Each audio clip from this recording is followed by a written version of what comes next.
Cette question posée par un jeune élève particulièrement brillant, qui m'a posé la question sur la 13e Mishnah des Pirkei Avot du premier Pérec.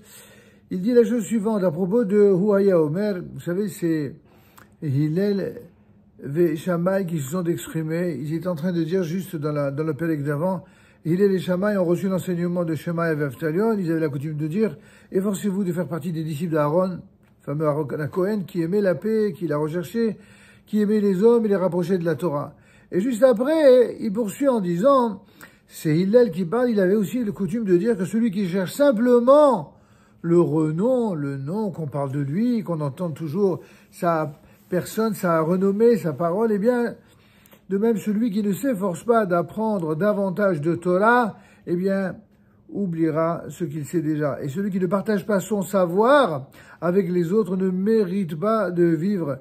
Et celui qui se sert de son savoir en Torah pour des raisons égoïstes, il disparaîtra. Et donc la question que pose ce jeune homme, c'est de savoir, mais qu'est-ce que ça veut dire qu'il disparaîtra?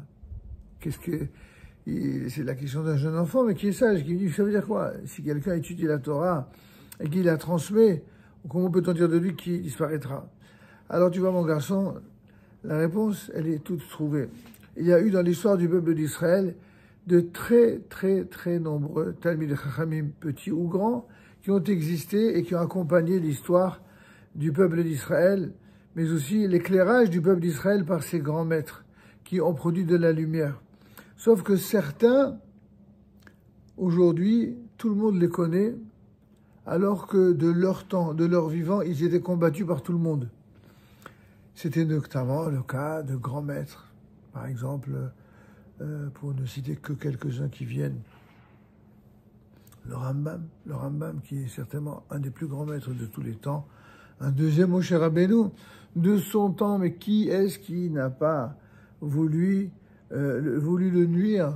Les élèves du Rambam ont été brûlés, le Rambam a été traité de tous les noms et par des petites personnes qui ne savaient pas la Torah, c'est par des grands de la Torah, c'est des grands de la Torah qui ont traité le Rambam, mais d'une manière absolument méchante, arrogante et même détestable. Or, voici que tous ceux qui ont maltraité le Rambam aujourd'hui, qui est-ce qui les connaît? Presque personne.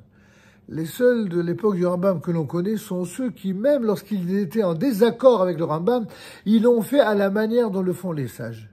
C'est-à-dire, en tout bien, tout honneur, en ne méprisant pas avec condescendance ceux qui pensent différemment.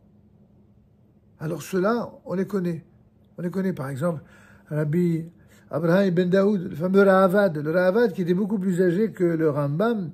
Et le Rambam était un jeune Talmid Chacham par rapport au Ravad, et il a fait le fameux Asagot à Ravad, il a écrit des réactions, des commentaires, des oppositions assez fréquentes avec ce que dit le Rambam. Pourtant, le Ravad est un très grand Talmid Chacham que tout le monde reconnaît la grandeur, même si chaque fois qu'il est en machlok avec le Rambam, c'est le Rambam qu'on écoute plus que lui.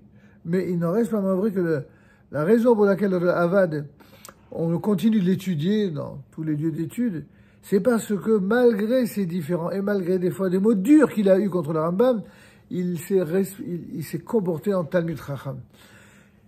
Alors que certains ont eu des mots terribles. Ces gens-là, on les connaît même pas. Ils existent même plus. Ils sont les oubliés complets de l'histoire. La même chose avec le Ramchal. Il y a des grands maîtres d'Israël dont on sait, pour notamment les chercheurs, on sait que ils ont traité le Ramchal comme si c'était un apikoros, un traître, comme si c'était un faux prophète. Il y a même un grand maître connu, grand commentateur du Talmud, qui a tout simplement vendu le Ramchal aux autorités de l'endroit à une époque où celui qui était attaqué pour sorcellerie, accusé de sorcellerie, il était brûlé vif. Et le Ramchal a été attaqué par un grand Talmid Chacham. Eh bien, ce Talmid Chacham, on n'en parle que dans des cercles très limités, mais plus personne ne le connaît. Alors que le Ramchal, tout le monde entier connaît le Ramchal. La même chose de façon plus récente pour le Rav Kook à la Shalom. Le Rav Kook, le nombre de gens qui l'ont méprisé alors que la plupart des grands d'Israël, même s'ils n'étaient pas forcément d'accord avec son approche généreuse du clan Israël, sa compréhension du clan Israël, eh bien, ils sont malgré tout restés respectueux, peut-être pas des conclusions du Rav Kook, mais en tout cas de ce qu'il était. Ils n'ont jamais méprisé le Rav Kook, ils savaient que c'était un grand d'Israël, et ils l'ont traité comme tel, ils l'ont jamais traité comme par mépris. Ceux qui ont traité le Rav Kook avec respect, eh bien ceux-là, ils resteront dans l'histoire.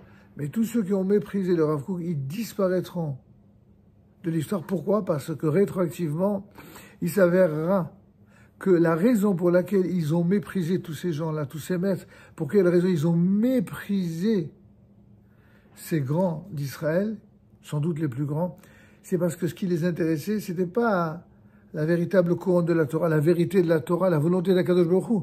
Ce qui les intéressait, c'était le pouvoir. La même chose qui intéressait Korah.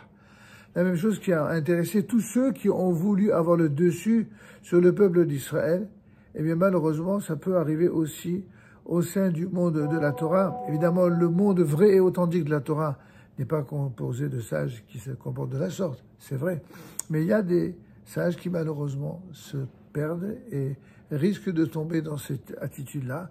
Et c'est à leur sujet qu'il est dit que « Olishamesh betaga halaf », celui qui se sert de son savoir en Torah, pour des raisons égoïstes, c'est-à-dire pour le pouvoir, ou pour l'argent, ou pour la notoriété, ou pour qu'on parle de lui, ou pour être avec les grands de l'univers politique. Il y a eu des très très grands Talmidei Chachamim, même des tzadikim comme Yosef HaTzadik, qui étaient, comme on le sait, au niveau le plus élevé de l'État. Le Ramban, qui était un grand Talmid Chacham, et qui était ministre de l'économie de plusieurs couronnes, bien connus, l'Espagne, le Portugal, l'Italie. Et pourquoi eux, Baruch Hashem, ils sont restés très très grands et infiniment respectés par le monde entier, aussi bien juifs que non juifs, parce qu'ils ont eu la capacité de placer la couronne de la Torah au-dessus de toutes les couronnes. Pourquoi? Parce qu'ils avaient la conscience que nous servons le Melech Malchei HaMelachim Akadosh Baruch Hu. Nous servons le roi des rois, le Saint béni soit-il, c'est-à-dire le plus couronné de toutes les couronnes humaines. Akadosh Baruch Hu, c'est lui qui décide qui aura une couronne et qui sera, si j'ose dire, découronné, c'est-à-dire à qui on enlèvera la couronne. En tout cas, c'est quelque chose qui doit nous amener tous à réfléchir énormément, les enfants, parce qu'on doit étudier la Torah, c'est vrai. Mais on doit étudier la Torah en comprenant que dans la Torah, il y a tout. Il y a absolument tout. Et il y a surtout la vérité de tout. Celui qui étudie la Torah avec cœur, avec dévouement, avec permanence, toute sa vie, jour et nuit, celui-là aura le moyen non seulement de briller dans la rectitude, dans la droiture, mais il aura le mérite de servir Dieu comme il faut et non pas de se servir de Dieu pour atteindre quelques désirs inavouables. D'accord? J'ai répondu? Merci.